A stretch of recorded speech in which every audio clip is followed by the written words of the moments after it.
Hello guys, welcome to our YouTube channel, and today we are going to learn how to unlock a locked keyboard.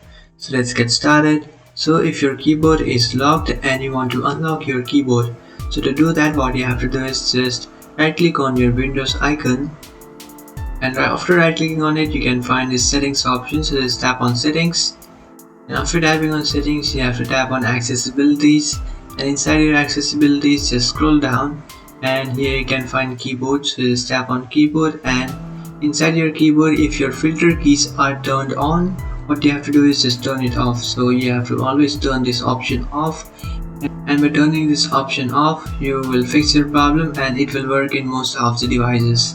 But if it still does not fix your problem, what you can do is just restart your device or just change your device battery.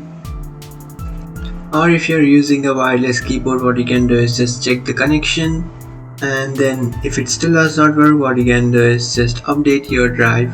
So you have to contact your local.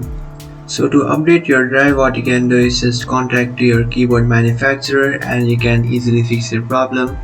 So by following these steps, what you can do is you will successfully fix your problem. So that's it guys, this is how to unlock a locked keyboard. If you find this video helpful, don't forget to like and subscribe to our channel. If you have any doubts, feel free to comment below.